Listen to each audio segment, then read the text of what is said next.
Só isso, Vilma, obrigado. A BJ traduziu também com o sentido de cortar. Por quê, pessoal? Não é que está errado, tá? A The Word, ela tem um recurso muito interessante, que é a Almeida Revista Atualizada com números de Strong. O Strong foi um estudioso do texto grego, do Novo Testamento, que produziu um léxico.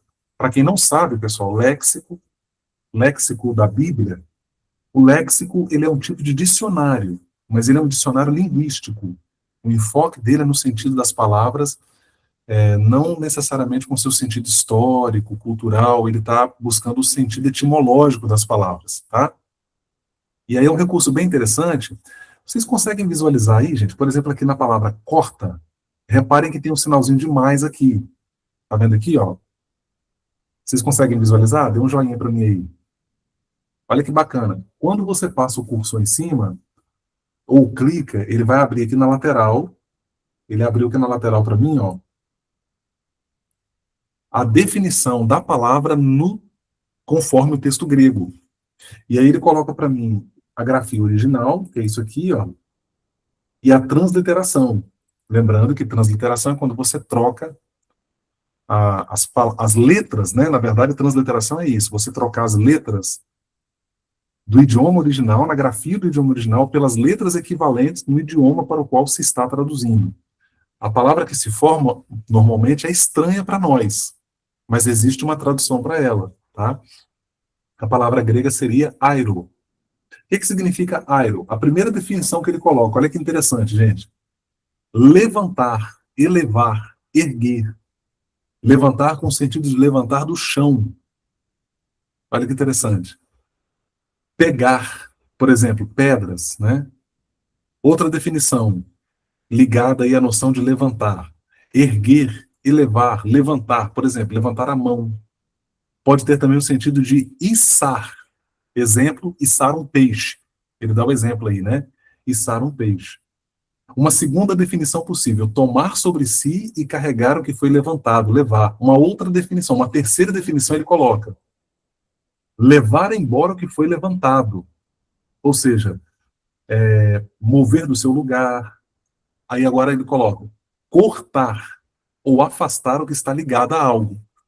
Percebem que a tradução, ela utilizou esse sentido aqui, ó, de cortar ou afastar o que está ligado. Mas o sentido da palavra cortar aqui em João 2, ao que parece, está mais para levantar, elevar, erguer. Se a gente fosse traduzir isso literalmente, seria assim, ó, todo ramo que estando em mim não der fruto, ele o levanta.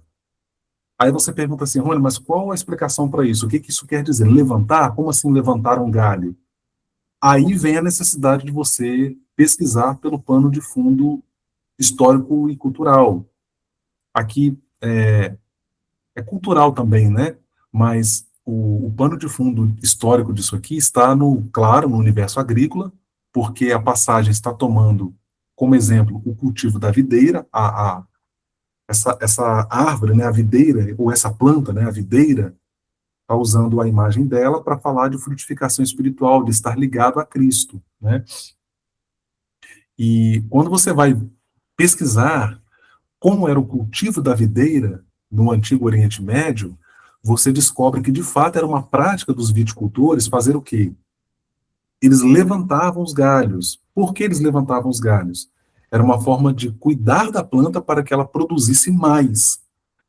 Porque a videira, ela cresce de maneira desordenada. Ela pode crescer de maneira desordenada. Então, ao levantar os galhos, o que o viticultor, ou aqui o lavrador, né? Algumas traduções trazem como lavrador, ou vinhateiro. Eu lembro que tinha uma tradução antiga, acho que é corrigida, que traduz como vinhateiro.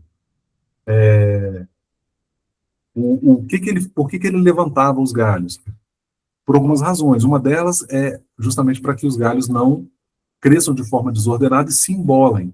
Outra razão é que, ao levantar, ao erguer os galhos, ele absorve melhor a luz solar. Isso contribui para que ele se desenvolva melhor. Então, resumindo, tá, pessoal? Eu não tenho aqui condições de dar maiores detalhes na perspectiva de um agricultor, porque eu não sou agricultor, né? Eu acho que se nós tivéssemos aqui na aula alguém que trabalha com cultivo de videiras, né, ou vinhas, enfim, poderia nos dar maiores detalhes aí, né? Mas a gente tem informação suficiente para entender que a ideia aqui não é necessariamente exclusão, a ideia é cuidar para que o galho frutifique mais, percebe? A ideia é, se ele não está produzindo, eu vou levantar, eu vou cuidar. Ó, ele o corta, que a tradução coloca como corta, mas uma tradução bem provável é ele o levanta, ou seja, ele o ergue para que ele produza mais, para que ele dê mais fruto. Percebe? Isso de um ponto de vista pastoral, se a gente for levar isso, né, para uma aplicação, tá, pessoal? Se a gente for levar isso para uma aplicação pastoral, homilética, isso é muito rico, né, muito instrutivo, porque traz a ideia do cuidado pastoral. A gente pode atrelar isso, né? Não é que traz a ideia, mas pô, a gente pode atrelar isso à ideia do cuidado pastoral. Assunto esse que, de certo modo, se repete em todo o Novo Testamento. Também no Antigo Testamento a gente tem a ideia do cuidado do pastor, né? No Novo Testamento, a ideia de cuidado, ela me parece muito mais frequente. Você tem várias passagens aí. Por exemplo, em Coríntios, Paulo vai dizer aos membros da comunidade de fé como tratar o irmão que era faltoso. Aquele caso lá do membro da comunidade de fé que mantinha relações sexuais com a própria madrasta. Paulo, na primeira epístola, reprova duramente, ele é muito duro, mas posteriormente vai haver instrução ali para que ele fosse conduzido com amor, né? Então, percebe, gente, que no Novo Testamento é recorrente essa ideia do cuidado, essa ideia de não necessariamente de excluir a pessoa, mas cuidar para que a pessoa corrija o próprio comportamento, abandone o pecado e assim vive em conformidade com a moralidade cristã, tal como proposta no Novo Testamento, né?